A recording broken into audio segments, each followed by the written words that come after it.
Hi hello నమస్తే welcome to Shri kitchen. ఈరోజు ఈ వీడియోలో కొబ్బరి కారం తయారు చేసి చూపిస్తున్నాను. వంట చేసే టైం లేదు, కొంచెం బిజీగా ఉన్నాం అనుకున్నప్పుడు ఇటువంటి సింపుల్ ఐటమ్స్ ముందుగానే ప్రిపేర్ చేసి ఫ్రిడ్జ్లో స్టోర్ చేయటం వల్ల టైం సేవ్ అవుతారు, అంతేకాకుండా హెల్తీగా కూడా ఉండొచ్చు. కొబ్బరికాయలో ఉన్న నీళ్ళంతా డ్రై అయిపోయాక కొబ్బరి చిప్పలు ఎండబెట్టేస్తే ఇలా కొబ్బరి కురిడిలాగా రెడీ అవుతుంది. మనందరికీ తెలిసిన విషయమే కదా. ఇది ఇప్పుడు చిన్న చిన్న ముక్కలు కట్ చేస్తున్నాను. ఈ రకంగా చిన్న చిన్న ముక్కలు కట్ చేశాను.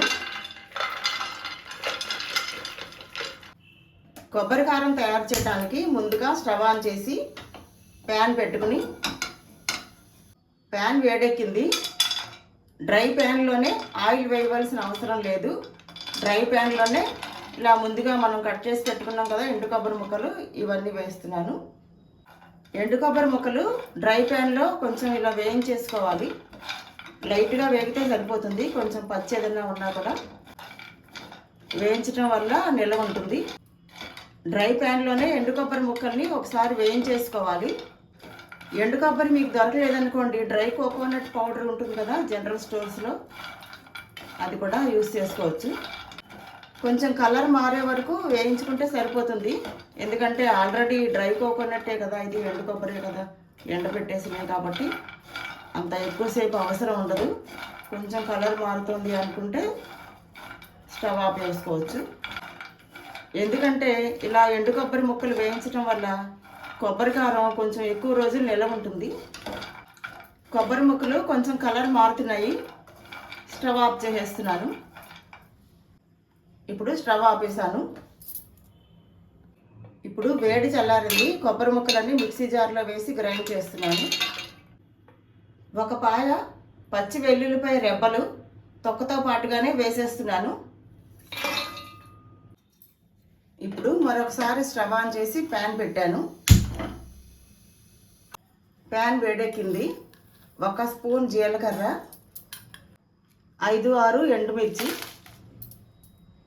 కొంచెం పచ్చివాసన పోయేటట్టుగా ఒకసారి ఫ్రై చేసి స్టవ్ ఆఫ్ చేసేస్తాను. ఇప్పుడు స్టవ్ ఆపేసాను. ఇప్పుడు ఇదంతా వేడి చల్లారింది. మిక్సీ జార్లో వేస్తున్నాను.